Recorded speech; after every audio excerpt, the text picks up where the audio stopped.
Hello दोस्तों, my self doctor Ashok Chaurasia, MD paediatrics. आज हम कुछ बेसिक चीज़ डिस्कस करेंगे। बहुत सारी, जैसे आपके घर में छोटा बच्चा है और उसको फीवर हो गया तो पैरासीटामॉल कैसे देना है, कितना देना है, इस पे डिस्कस करेंगे। दूसरी चीज़, जैसे पीडियाट्रिक में ड्राप होता है, सस्पेंशन होता है, टेबलेट होता है, इंजेक्शन। ड्राप और सस्पेंशन बेसिकली पीडियाट्रिक में यूज होते हैं। तो क्यों ड्राप बनाया गया, क्यों सस्पेंशन बनाया गया, क्यों टेबलेट और इंजेक्शन, क्या इनका रोल है, क्यों इसकी ज़रूरत पड़ी, तो उसको, उस कॉन्सेप्ट को हम एक्सप्लेन करने की कोशिश करते हैं। जैसे हमने एक न्यूबॉर्न लिया है और एक चाइल्ड लिया है, एक कोई 1 साल का बच्चा है और एक न्यूबॉर्न है, तो क्यों हमको ड्राप बनाने की एक बेसिक कॉन्सेप्ट होता है, जितना छोटा बच्चा है उतने ज़्यादा ड्राप देना है, उतने ज़्यादा कंसंट्रेशन ज़्यादा होगा तो अमाउंट कम हो जाएगा। एक बेसिक कॉन्सेप्ट होता है, अगर आपको सेम अमाउंट ड्रग देना है तो अगर कुछ कंसंट्रेशन बढ़ जाएगा तो उसका अमाउंट कम हो जाएगा। इसका एक एग्जांपल, जैसे मान लो कोई चीज़ है, आपको 100 मिलीग्राम देना है, अमाउंट फिक्स है। अब मान लीजिए किसी उसमें 1 ml में 100 ग्राम है, किसी में 3 ml में 100 ग्राम है, ठीक है। तो अगर 1 ml में 100 ग्राम है तो इसका कंसंट्रेशन हुआ 100 मिलीग्राम पर ml, और इसका कितना हो जाएगा, 3 से डिवाइड करेंगे तो जाके 33 मिलीग्राम पर ml। ये कंसंट्रेशन कम है, ये कंसंट्रेशन ज़्यादा है। कंसंट्रेशन ज़्यादा हुआ तो अमाउंट कितना है, उसको 1 ही ml देना पड़ रहा है, और ये कंसंट्रेशन कम है तो अमाउंट 3 ml देना पड़ रहा है, ज़्यादा देना पड़ रहा है। तो कहने का मतलब है कंसंट्रेशन ज़्यादा, अमाउंट कम। तो हमेशा एक बेसिक कॉन्सेप्ट होता है, ड्राप का जो कंसंट्रेशन होता है हमेशा ज़्यादा होता है। ड्राप का कंसंट्रेशन ज़्यादा होगा तो अमाउंट यानी ml में जो आप देंगे कम हो जाएगा। ये बेसिक कॉन्सेप्ट समझ आया। ड्राप का कंसंट्रेशन ज़्यादा, अमाउंट कम। सिरप का कंसंट्रेशन कम होगा, अमाउंट ज़्यादा होगा। अब क्यों बनाना, इसीलिए न्यूबॉर्न जो होते हैं, न्यूनेट होते हैं, उसमें हम ज़्यादातर ड्राप यूज करते हैं। जैसे बड़ा बच्चा होता है सिरप यूज करते हैं, और बड़ा बच्चा अगर टेबलेट खा लेगा तो टेबलेट। एडल्ट में बेसिकली हम टेबलेट यूज करते हैं। एक न्यूबॉर्न है, न्यूबॉर्न का जो स्टमक की कैपेसिटी है वो 30 से 45 ml, ठीक है, 50 ml के आसपास होती है, मान ले रहे हैं, एग्जैक्ट नहीं बता रहे हैं, मान ले रहे हैं, ठीक है। अगर 30 से 45 ml है, ठीक है, उसकी कैपेसिटी। अब इसमें उसको दूध भी पीना है, ठीक है, एवरेज मान लेते हैं 40 ml है, आपने उसको 30 ml उसको दूध भी पीना है, ठीक है। अब सेम चीज़ को, इसको मान लो न्यूनेट का वजन 3 kg है, 3 kg है, और हम जो ओरल डोज देते हैं, ओरल पीसीएम की 15 मिलीग्राम पर केजी से देते हैं। तो कैलकुलेट करते हैं, 15 या 45, यानी उसे 45 मिलीग्राम देना है, पीसीएम उसे 45 मिलीग्राम। तो अब ध्यान दीजिए, अगर ये ड्राप देंगे तो 45 लगभग, मतलब ये 100 में 1 ml है, तो 0.5 में कितना हो जाएगा, 50 मिलीग्राम। 100 मिलीग्राम 1 ml है, तो 0.5 में 50 मिलीग्राम, 50 लगभग हम इसको इक्वल टू 50, 45 लगभग उसके बराबर है। तो अगर हम ड्राप देंगे तो कितना अमाउंट देना पड़ेगा, 0.5 ml, ठीक है। अब ये अगर सिरप है 250 पर 5, या ऐसे दूसरी भाषा में कहें, अगर 5 से डिवाइड कर देंगे तो 50 मिलीग्राम पर 1 ml बन जाएगा, 5 से डिवाइड कर देंगे, ठीक है, 1 ml में। अब सेम चीज़ करते हैं, अगर इसी बच्चे को 50 मिलीग्राम सिरप देना है तो सिरप में कितना हो जाएगा, 1 ml देना पड़ेगा, यहाँ से 50 मिलीग्राम देना तो 1 ml देना पड़ेगा, ठीक है। सिरप का एक कंपोजिशन और आता है, एक 250 पर 5 आता है, एक कंपोजिशन सिरप का आता है 125 पर 5। अगर 125 पर 5 को पर ml में बनाएंगे तो कितना हो जाएगा, 25 मिलीग्राम पर 1 ml, ठीक है, 25 मिलीग्राम पर ml। दूसरा कंपोज, 2 सिरप आता है 125। अगर 125 पर मिलीग्राम, 1 मिलीग्राम 25 है, 2 50 मिलीग्राम कितने, 2 ml, तो क्या होगा,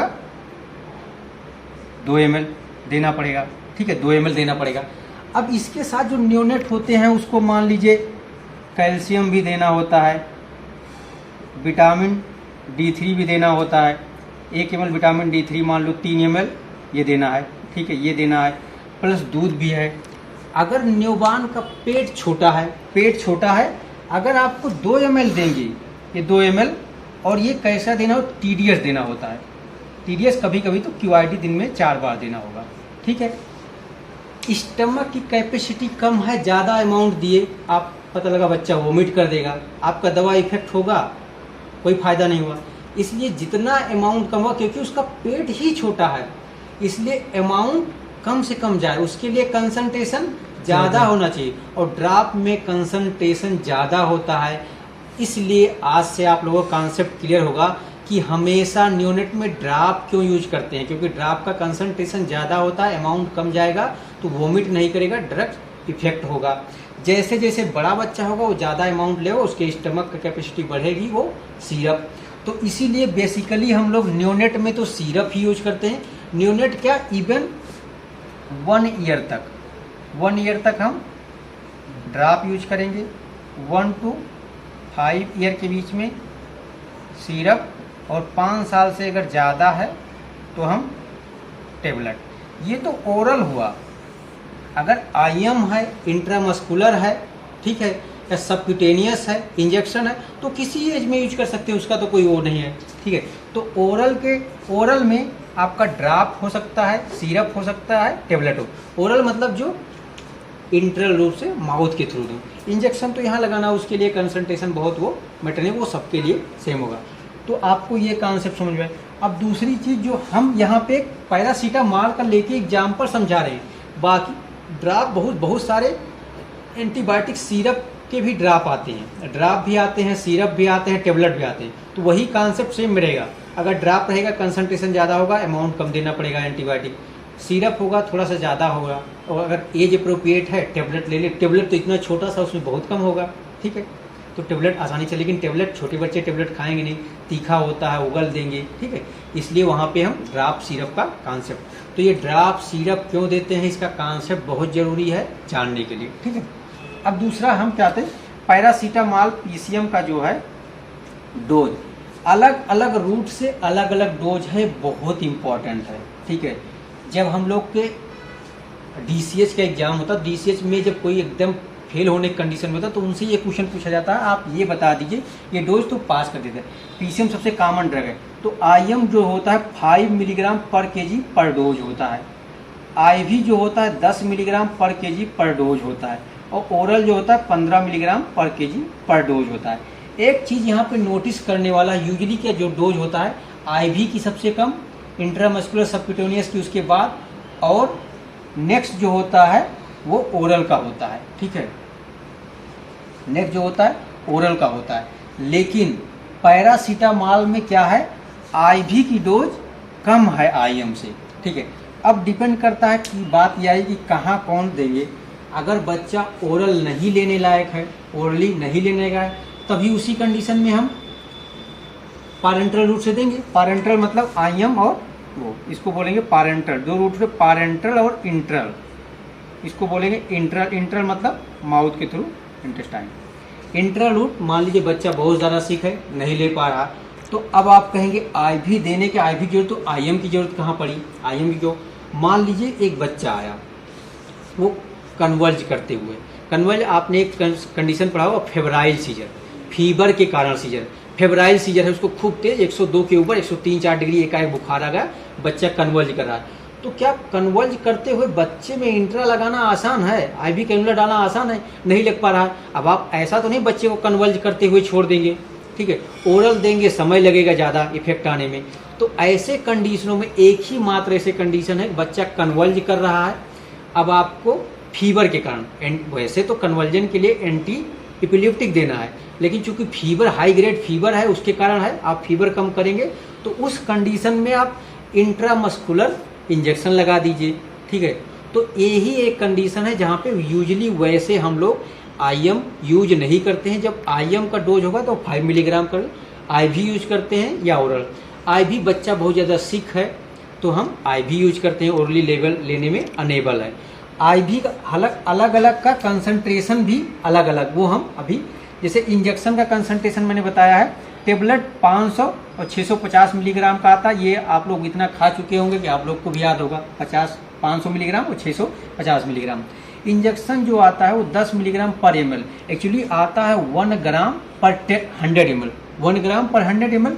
अगर हम इसको कन्वर्ट करते हैं 1 ग्राम में 1000 माइक्रोग्राम होता है, तो इसको माइक्रोग्राम में कन्वर्ट करते हैं। 1000 हो गया तो जो 0 से 2 जीरो कट गया तो क्या हुआ, ये मिलीग्राम में मिलीग्राम बन गया ना, 10 मिलीग्राम पर 1 ml बन गया, तो उसे मैंने डायरेक्ट लिख दिया है। तो ध्यान दें, अगर IV डोज देंगे 10 मिलीग्राम पर kg पर डोज, अगर किसी का रेट और कंसंट्रेशन सेम है जैसे, तो क्या होगा, जितना उसका वजन होगा उतने ml बन जाएगा। जैसे मान लो हम इसी को करते हैं, 3 किलो का बच्चा है तो कितना हो जाएगा, 3 मिलीग्राम, 30 मिलीग्राम हो जाएगा, ठीक है। और चूंकि 3 किलो वजन है, ठीक है, 3 किलो वजन, तो अगर इससे देखें तो कितना ml हो जाएगा, 1 ml में 10 मिलीग्राम, 3 ml अगर हम दे देंगे तो 30 मिलीग्राम चला जाएगा।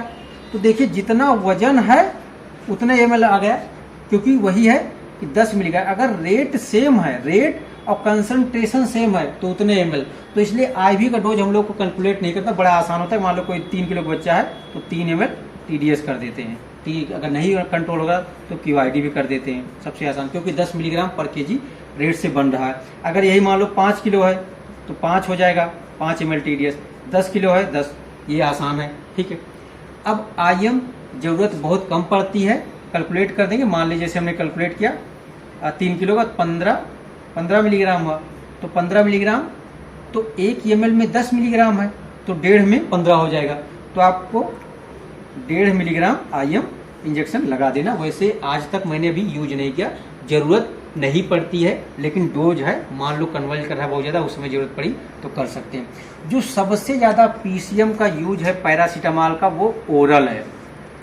ये सबसे इम्पोर्टेंट पॉइंट है पीडियाट्रिशियन के लिए, इवन किसी भी डॉक्टर के लिए और पेरेंट के लिए भी, कि आपके बच्चे को अगर फीवर आ रहा है तो एटलीस्ट पैरासीटामॉल आप दे सकते हैं।